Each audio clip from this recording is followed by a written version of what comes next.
तो दोस्तों आज हो गया 6 अक्टूबर 2022। यूपी समेत देश दुनिया की सभी ताज़ा बड़ी खबरें लेकर आए सिर्फ आपके लिए। चलिए फापर खबर शुरू करते हैं। उससे पहले चैनल को अब तक सब्सक्राइब ना किया हो तो फापर चैनल को सब्सक्राइब कर दें, लाइक कर दें, शेयर कर दें ताकि इसी तरह की खबर आप हर रोज देख सकें। चलिए शुरू करते हैं आज की पहली बड़ी खबर। महाराष्ट्र की 2 दशहरा रैलियां बुधवार को सियासी अखाड़े में तब्दील हो गई। उद्धव ठाकरे बनाम एकनाथ शिंदे की लड़ाई में जमकर शब्द भेदी बानों का इस्तेमाल हुआ।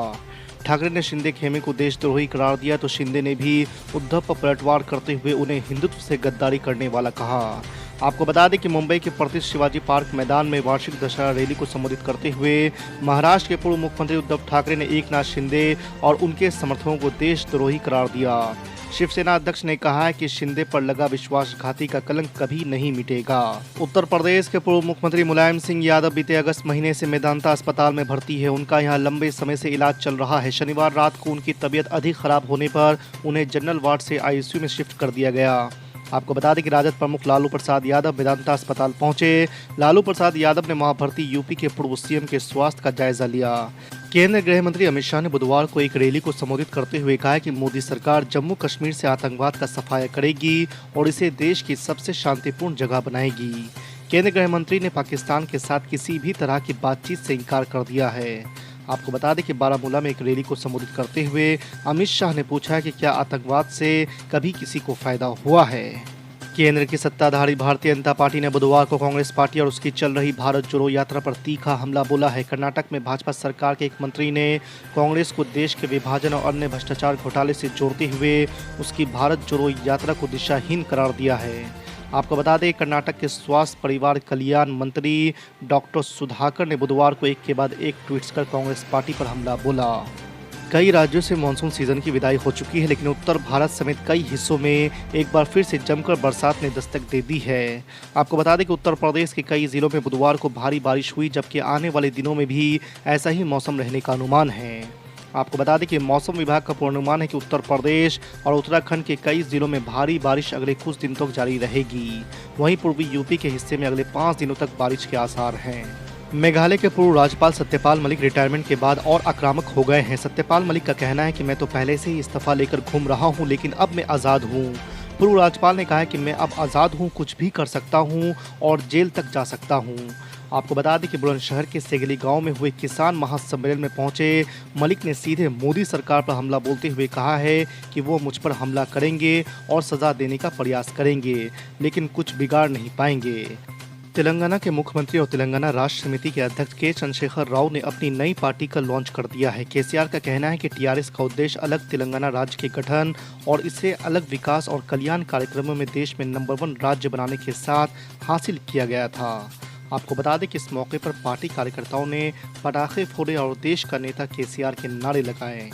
आपको बता दें कि केसीआर ने अपनी नई पार्टी का नाम भारत राष्ट्र समिति रखा है। 5G टेक्नोलॉजी भारत में लॉन्च होने के साथ ही देश इंटरनेट के एक नए युग में प्रवेश कर चुका है। मुख्यमंत्री योगी आदित्यनाथ ने राज्य के सभी गांवों में 5G इंटरनेट पहुंचाने का संकल्प लिया है।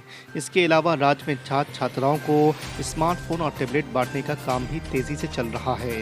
इसके जरिए विद्यार्थी डिजिटल टेक्निक से पढ़ाई कर सकेंगे। साथ ही सरकार की चलाई जाने वाली योजनाओं के बारे में भी जानकारी मिल सकेगी। दशहरा के अवसर पर एक कार्यक्रम को संबोधित करते हुए आरएसएस के प्रमुख मोहन भागवत ने एक व्यापक जनसंख्या नियंत्रण नीति की आवश्यकता पर जोर दिया।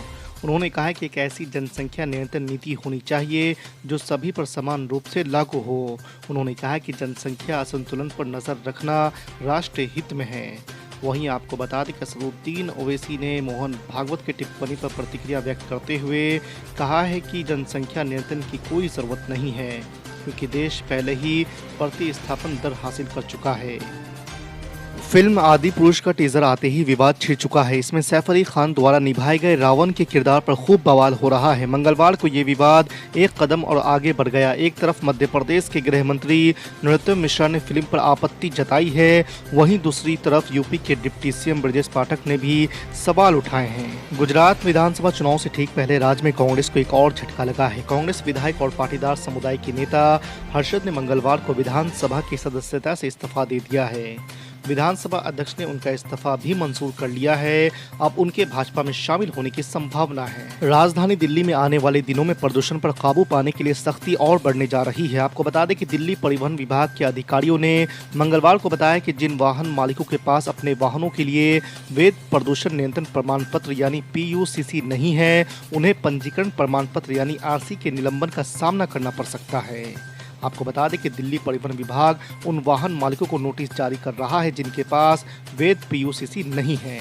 ट्रेनों से सफर करने वालों के लिए एक बड़ी खबर है। आपको बता दें कि भारतीय रेलवे ने त्योहारों से पहले एक बार फिर प्लेटफॉर्म टिकटों के दाम 3 गुना तक बढ़ाकर यात्रियों को बड़ा झटका दिया है। आपको बता दें कि अब दिल्ली के प्रमुख स्टेशनों पर त्यौहार के सीजन में लोगों को 3 गुना कीमत पर प्लेटफॉर्म टिकट खरीदना होगा। पहले जहां केवल 10 रुपए में प्लेटफॉर्म टिकट मिलता था, तो वहीं इसके लिए अब 30 रुपए की कीमत चुकानी होगी।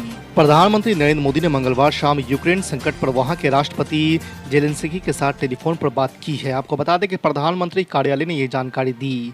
पीएमओ ने ट्वीट कर कहा है कि पीएम मोदी ने आज यूक्रेन के राष्ट्रपति जेलेंस्की के साथ टेलीफोन पर यूक्रेन में चल रहे संघर्ष पर चर्चा की है। इस दौरान पीएम मोदी ने युद्ध को जल्द खत्म करने और बातचीत के रास्ते पर लौटने की जरूरत को दोहराया है। देश भर के लिए भले ही बुधवार को दशहरे का पर्व है, लेकिन शिवसेना के 2 गुटों के लिए यह शक्ति प्रदर्शन का मौका है।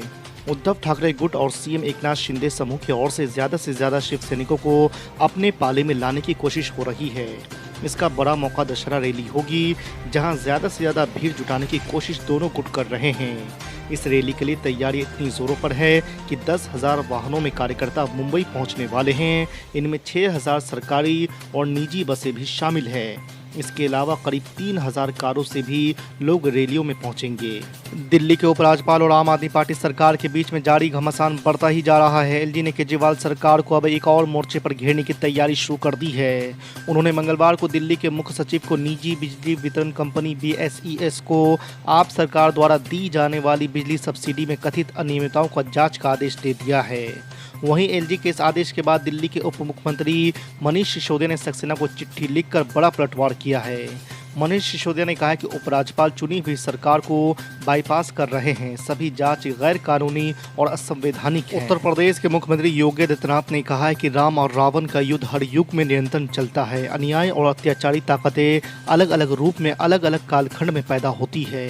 कभी अधर्म के रूप में, कभी रावण के रूप में और कभी कंस, दुर्योधन, आतंकवाद, नक्सलवाद और भ्रष्टाचार के रूप में पैदा होती है। उन्होंने कहा कि ये सभी राक्षसी प्रवृत्तियां हैं, ये समाज को खोखला बना रही है, अराजकता को बढ़ावा दे रही है।